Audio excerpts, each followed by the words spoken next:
Siapa dari kalian yang sampai sekarang itu masih dapat WFH? Gimana? Mending WFH atau WFO? Yang pasti jumlah WFH itu udah nggak sebanyak dulu ya pas pandemi. Yang dimana waktu itu jadi orang pada bikin setup di rumah, pada beli PC atau laptop, punya ruang kerja sendiri bahkan. Dan yang paling sering dilakuin sekaligus jadi kebiasaan baru adalah online video conference. Dua aspek penting untuk interaksi tersebut adalah audio dan visual. Gimana orang bisa nyaman dengerin conversation, maka itu butuh mikrofon yang bagus.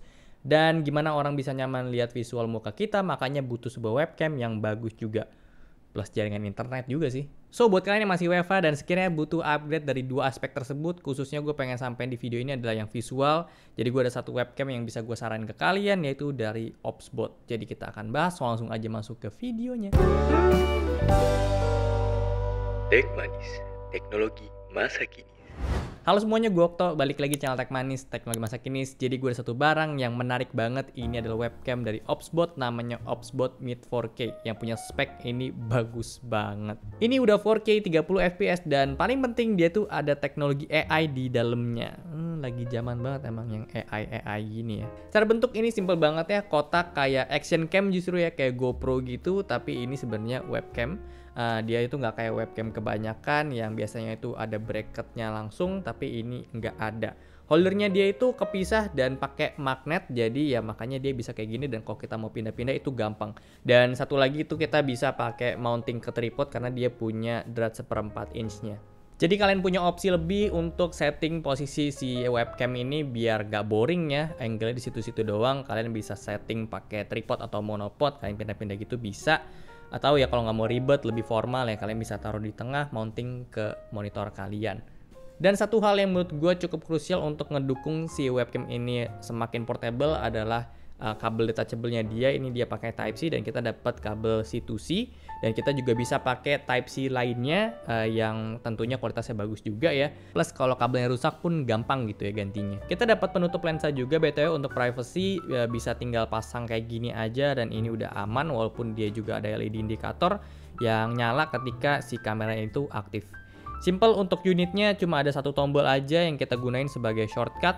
Tap sekali untuk aktifin auto framing, tap 2 kali untuk virtual background, hold 3 detik untuk aktifin sleep mode. Nah, pengaturan-pengaturan di tombol shortcut tadi kita juga bisa atur lewat softwarenya si Opsbot Meet 4K ini. Untuk coba lihat kualitas si Opsbot ini, kita mungkin akan syuting langsung lewat si Opsbot ini. Oke, jadi kayak gini lah untuk tampilan si Opsbot Meet 4K.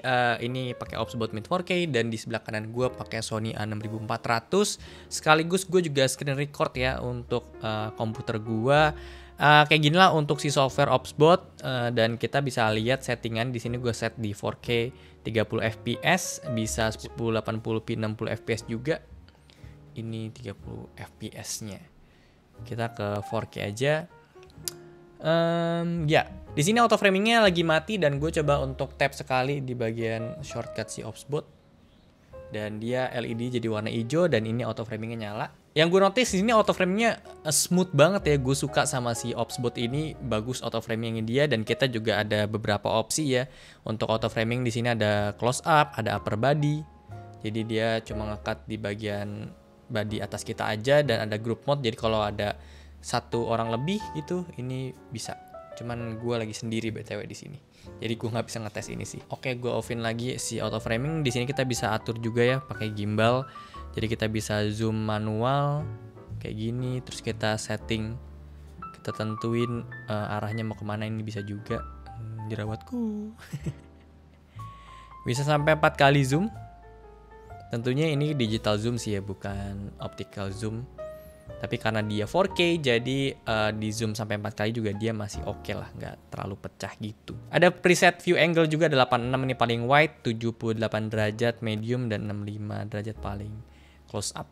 Yes. Untuk fitur lain dari si software Opsbot ini, kita bisa ke tab image, dan di sini kita bisa nyalin kayak HDR. Wah, kenapa HDR kayak gini? Ya gue nggak pernah nyalain HDR sih jujur ya, jadi gue pakai default aja. Kita bisa autofocusnya kita matiin juga bisa ya, kita manualin fokus gitu. Sekarang kita akan coba untuk autofocusnya dia.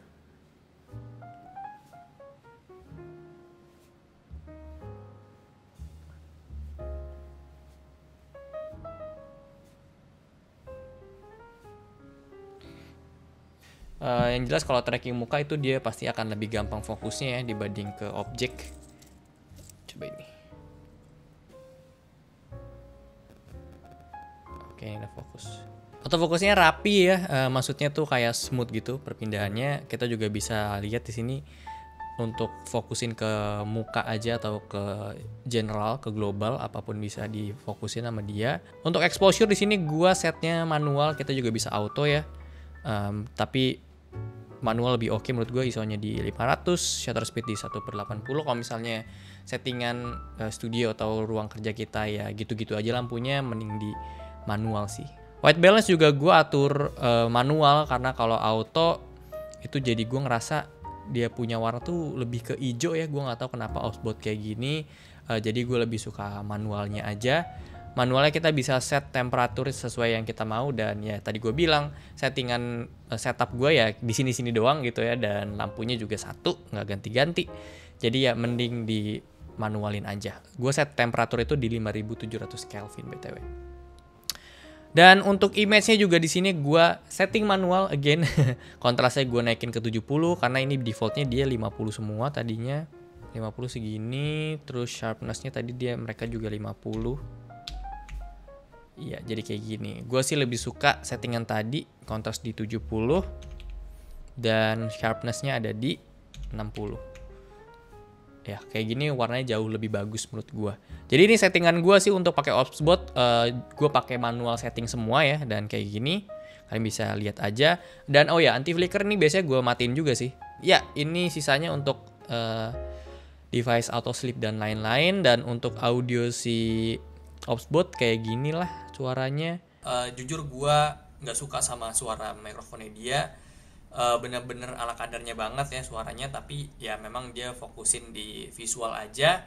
Kalau mau audio kalian lebih bagus lagi ya tentu investasi di sebuah mikrofon eksternal lagi gitu sih.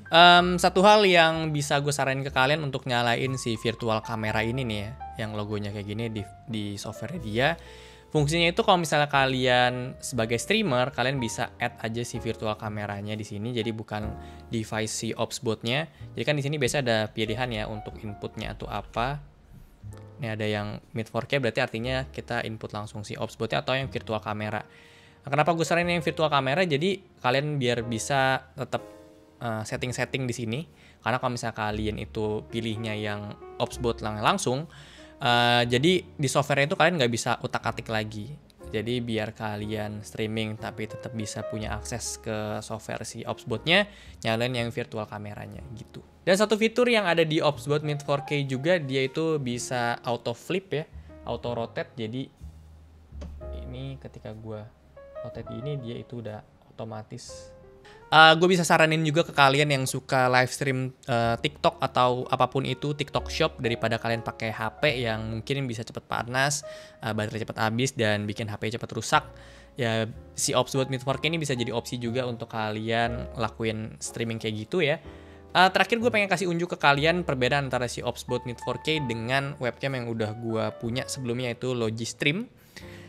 Tapi memang secara kelas mereka beda sih ya. Jadi ya nggak ada salah juga untuk kita coba dulu. Si Logistream ini cuma bisa support 1080p 60 fps. Oke, jadi kayak gini kedua kualitas webcam. Gue setting si Opsbot ini di 4K 30 fps, sementara si Logistream di Full HD 30 fps, karena memang si Logistream ini dia mentok di Full HD ya, nggak ada fitur 4K-nya. Kesamaan fitur dari keduanya, mereka itu sama-sama punya auto framing. Kita coba. Nah ini ya, auto framing dari Logitech. Ini auto framing dari Opsbot. Ya, kelemahannya si Logistream, dia nggak ada preset untuk auto framingnya. Jadi ya sedekat ini. Kalau Opsbot tadi kita bisa pilih ya, bisa upper body, bisa close up gitu. Se-close up-nya dia pun nggak sedekat si Logistream. Kayak gini lah kualitasnya. Memang karena si Opsbot dia 4K, jadi croppingnya juga dia lebih enak gitu ya. Gue sih ngerasa si Opsbot ini lebih smooth ya di pergerakan auto framingnya dia. Cuman memang keduanya sama-sama pas udah berhenti dia ada patahnya gitu, kayak tek patah ya, retak patah ya. Tapi si Opsbot itu gesernya menurut gue lebih smooth. Kalau Logitech itu masih ada kayak patah-patahnya gitu sih. And then kita coba tes juga untuk, oh ya, ini tuh gue pakai si Logitech ini, gue pakai auto, modenya semuanya auto. Nih kita coba untuk si Opsbot pakai auto semua ya, auto fokus ya, auto exposure gue nyalain auto exposure, auto white balance gue nyalain auto white balance juga. Nah kayak gini nih perbandingan warna bawaan dari kedua si webcamnya. Jujur secara bawaan gue lebih suka warnanya si Logistream karena lebih bagus, warnanya lebih natural. Sementara si Opsbot ini warna bawaannya dia hijau ya, kita bisa lihat. Kalau Logistream dia memang agak magenta ya, lebih ke magenta, tapi gue lebih suka warnanya si Logistream. Si Opsbot ini juga dia exposure-nya lebih sih dia ya. Kayak terang banget gitu sih. Jadi ya gue saranin untuk kalian pakai Opsbot mending aturnya manual aja untuk maksimalin kualitasnya dia. Dari kualitas keduanya, autofocusnya Opsbot menurut gue lebih enak ya, lebih smooth dia. Logitech beberapa kali suka nyari-nyari fokus dulu gitu baru dapet, jadi agak kurang enak sih. Keduanya sama-sama punya auto rotate ya, kita coba dulu. Cuman minusnya si Logitech ini auto rotate-nya dia agak PR. Cuman memang enakan Opsbot sih. Opsbot dia langsung, karena magnet sih ya, si Opsbot itu magnet jadi lebih gampang ngaturnya. Kalau si Logistream itu dia masih pakai bracket yang harus dilepas pasang, ada klipnya, jadi agak PR. Dan tadi gue nggak tahu kenapa si Logistream itu dia harus diubah di resolutionnya. Kalau auto itu dia tetap jadi landscape, jadi gue harus ubah ke 1080p x 1920 dulu gitu. Keduanya sama-sama harus kita keluarin dulu, terus baru masuk ke softwarenya lagi untuk bisa kanvasnya berubah jadi vertikal. Jadi nggak bisa semerta-merta lagi record horizontal kita putar jadi vertikal terus langsung berubah kanvasnya, nggak bisa gitu. Jadi harus dikeluarin dulu. Cuman di Logistream tadi gue harus ubah manual di resolutionnya ini, karena kalau auto dia jadinya tetap ke landscape ya, jadi nggak portrait gitu sih. Tapi ya nggak masalah itu pokoknya. Ya kayak gini lah untuk vertikalnya mereka. Gue kok lebih suka warnanya si Logistream yang pertama tadi ya dibanding kayak gini. Yap, jadi ya kayak gitulah untuk review gue soal Opsbot Mid 4K. Satu hal yang menurut gue cukup agak was-was juga ya, karena si Opsbot ini kalau lagi recording, apalagi recordnya lama dan 4K terus, ini panas banget. Semi-semi kayak rasanya tuh metal gitu ya, jadi kayak bukan plastik. Gue kemarin sempat pakai dia untuk streaming yang pengumuman giveaway kursi. 2 jam gue streaming itu aman-aman aja sih, walaupun emang udah panas, tapi nggak ada flicker, nggak ada apapun itu.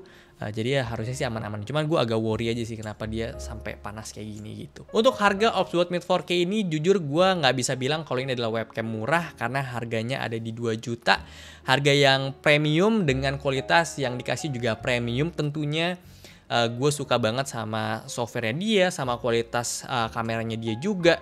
Menurut gue ini cocok untuk kalian yang memang profesional di bidang ini dan butuh visual yang sebagus ini gitu ya. Dua profesi yang mungkin langsung kepikiran sama gue cocok untuk beli si Opsbot ini adalah, satu, kalian yang mungkin sering isi acara online kayak webinar, pengisi acaranya atau pemandu acaranya ya apapun itu. Yang kedua tentunya adalah streamer, daripada kalian beli kamera lagi terus kalian harus hubungin ke komputer pakai screen capture yang tentu harganya nggak murah. Ya Opsbot ini bisa jadi opsi banget untuk kalian, udah 4K kualitasnya bagus dan harganya juga cuma 2 juta. Untuk hal tersebut menurut gue ini jadi make sense ya, dibanding kalian harus invest di kamera lagi tambah screen capture, ya itu harganya udah berapa.